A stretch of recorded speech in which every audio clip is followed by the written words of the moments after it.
Les amis, on se retrouve pour le bilan de la semaine marché boursier, marché crypto. On fait aussi le DCA Challenge aujourd'hui et il y a de bonnes nouvelles, mais aussi une très mauvaise nouvelle. Donc on est parti, on va voir tout ça ensemble. On commence en premier lieu avec le VIX qui au cours des 5 derniers jours s'est effondré. On est sur presque moins 21%. Donc ça, c'est la première bonne nouvelle. Donc les indices ont bien réagi à ce niveau-là avec le CAC 40 à plus 2,25 avec quasiment un plus haut sur la fin. Le S&P 500 juste ici, plus 2,83%. Donc c'est quand même beaucoup hein, pour un indice boursier qui se compose ici de 500 actions. Maintenant, si on passe à la map du S&P 500, on va se mettre sur la semaine. Et ben on peut voir globalement la map est quasiment entièrement dans le vert, mis à part Google qui a pas mal baissé, moins 4,46. Mais pour tout le reste, on est quasiment dans le vert de partout. Donc c'est une bonne chose. Ensuite, on passe aux actualités. La Société Générale, BNP Paribas, Exane, Nactis et HSBC visés par des perquisitions dans un scandale de fraude fiscale hors norme. Ces banques sont soupçonnées par le parquet national financier d'avoir permis à leurs clients étrangers d'échapper à l'impôt sur les dividendes grâce à la pratique du Cum, un scandale révélé par Le Monde en 2018. Et ben, globalement, on a aussi voilà, des banques qui font n'importe quoi à ce niveau-là et qui actuellement ont subi des perquisitions et qui sait, c'est encore le cas actuellement de par le parquet de Paris et différentes institutions. Donc on verra ce que ça donne à ce niveau-là. J'ai pas regardé au niveau de ces actions si ça a eu un impact direct sur leur cours, mais en tout cas, on a les banques qui sont actuellement dans un scandale de fameuse fraude fiscale. Après, il y a aussi ce calendrier qui est très important. Alors, vendredi 31 mars, je tourne cette vidéo, non pas le dimanche, j'en suis désolé, mais je la tourne ce vendredi avant 14h30 ce matin, parce que je suis pas là du week-end, et donc du coup, sinon je pouvais pas faire le bilan de la semaine, mais je voulais le faire quand même, et donc j'ai pas encore, on n'a pas encore les news ici pour voir est-ce que au niveau des indices des prix ici, au niveau des ménages américains, qu'est-ce que ça donne, ici les revenus des ménages américains, qu'est-ce que ça donne, et dépenses personnelles des ménages américains, qu'est-ce que ça donne. Donc au moment où je tourne cette vidéo et au moment où vous allez la voir, qui sait au niveau des différents cours, notamment tout ce qui est indice boursier, ça peut vachement bouger, potentiellement à la baisse, potentiellement à la hausse. Donc voilà, je voulais vous le préciser à ce niveau-là. Ensuite, Orpea, plus 13% en une journée, ça paraît quand même beaucoup. Après, sur 5 jours, quand même moins 11. Donc, on est passé sous un certain niveau, c'est qu'on est passé en dessous des moins 98. Rappelez-vous, ça fait plusieurs semaines qu'on n'est pas passé en dessous des moins 98. C'est la première fois, hein, parce qu'on a commencé à moins 94, moins 95, moins 96, et là, on est à moins 98. Et même si sur une journée, ça prend moins 13 ou plus 13 comme on l'a vu, bon, le graphe s'affiche plus, et bah réellement, sur une semaine, ça fait quand même du moins 11 à ce niveau-là. Ensuite, notre euro-dollar, et ben, on peut voir que ça monte. Alors là, je suis sur la semaine, donc sur les 5 derniers jours, juste ici. Après, voilà, horizon long terme, bon, on est en train de remonter la pente, mais c'est quand même assez lent pour le moment.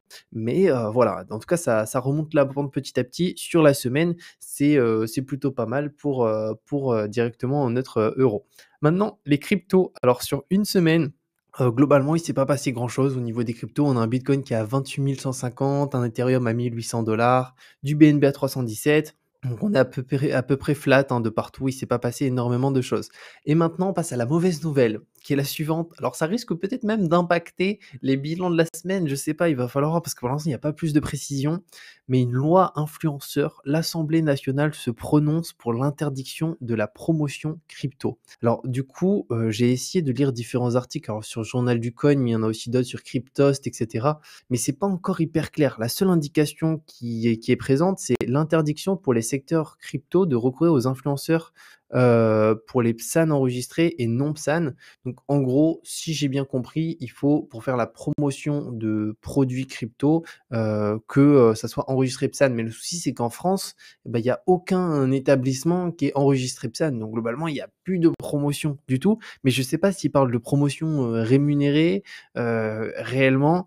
Donc à voir qu'est-ce que ça va donner, mais ça va avoir un gros impact sur les cryptos, et je pense que le gros youtubeur Asher va certainement en faire une vidéo pour en parler, et donc à voir comment ça va se passer, parce que pour l'instant il n'y a pas trop d'indications, mais en tout cas c'est l'Assemblée nationale donc qui a prononcé cette interdiction. C'était hier, donc c'était, enfin vous voyez la vidéo dimanche, mais c'était jeudi 30 mars, Donc, affaire à suivre. On en parlera au sein du prochain bilan de la semaine parce qu'il y aura certainement des actualités sur ce point précis. Mais en tout cas, ça, c'est vraiment pas une bonne nouvelle à ce niveau-là pour la démocratisation des cryptos en France, etc. C'est dommage, je trouve qu'on se ferme à beaucoup de choses et il faut juste préciser que les cryptos, c'est hyper risqué. Et après, c'est aux personnes de faire leur propre choix, de mettre de l'argent dont ils n'ont pas besoin, qu'ils sont prêts à perdre. Et voilà. Mais en tout cas, c'est pas une bonne nouvelle sur ce point précis. Après, on passe à ici une autre actu. Alors, c'est sur Binance, donc des retraits massifs, 850 millions de dollars envolés avant l'attaque de la CFTC. Donc ici, on a un régulateur qui est en train de s'en prendre à Binance pour plusieurs points et plusieurs éléments qui sont, on va dire, à leur charge. Et pour le coup, on a pas mal de retraits là sur Binance par rapport à ça. Après, c'est beaucoup de fun, hein. Donc pour l'instant, il n'y a pas d'inquiétude par rapport à Binance, il n'y a pas de retrait bloqué, il n'y a pas tous ces points-là. Mais voilà, il y a certaines personnes qui retirent quand même par précaution. Et c'est une bonne chose dans tous les cas. De toute façon, il vaut mieux laisser utiliser les échanges juste pour acheter, mais ensuite le reste mettre directement sur une ledger afin de sécuriser un maximum les choses. Maintenant, on passe au DCA. Alors, pour le coup, la map du DCA va bouger. Alors, du coup, dimanche 26 mars, donc ça, c'était la map de la semaine dernière. Donc là, je tourne cette vidéo vendredi 31 mars, comme je vous ai dit, mais vous la verrez un petit peu plus tard. Et pour le coup, cette répartition risque de bouger, mais pour cette semaine, on va rester là-dessus. Et la semaine prochaine, je vous présenterai ce qui va bouger, pourquoi, comment, les pourcentages, etc. Donc, on est parti directement pour acheter du coup 200 dollars d'USDT, enfin 200 dollars pardon, de ces cryptos via de l'USDT. Donc, on est parti. Pour ça, j'utilise Bybit. Donc, si tu n'as pas un compte Bybit, je te mettrai un lien en description. Si tu veux t'ouvrir un compte qui te permet d'avoir 50 dollars d'USDT offerts et 15% de réduction sur les frais de transaction à vie. Donc, c'est la plateforme que j'utilise. Donc, on est parti directement. On va commencer par l'Ether juste ici. Alors, on va se mettre sur USDT, juste là. Et premièrement, l'Ether, on va être sur 80 euros. Alors, en vrai, c'est 80 dollars, donc c'est un peu moins de 200 euros. Donc, c'est parti. On va se mettre ici en USDT. Dans l'idéal, il faudrait se mettre en ordre limite. Là, je fais au marché juste pour que ça s'exécute rapidement. Donc, c'est parti. Marché 80 juste là. Et ETH, voilà. Ensuite, on a la partie Bitcoin qu'on va acheter aussi juste ici. Alors Bitcoin, on a quoi? On a 60 euros, donc 60 dollars, juste ici. Les Bitcoins, c'est parti. Ensuite, on passe au BNB. Et pour la map que je vous présenterai, les amis, enfin pour la répartition que je vais vous présenter la semaine prochaine, elle est bien différente. Donc il y aura des plus petites capitalisations. Alors ça sera du coup un pourcentage beaucoup plus petit en termes d'investissement, mais ça peut être très très intéressant, je pense. Donc c'est pour ça que je vous partagerai tout ça.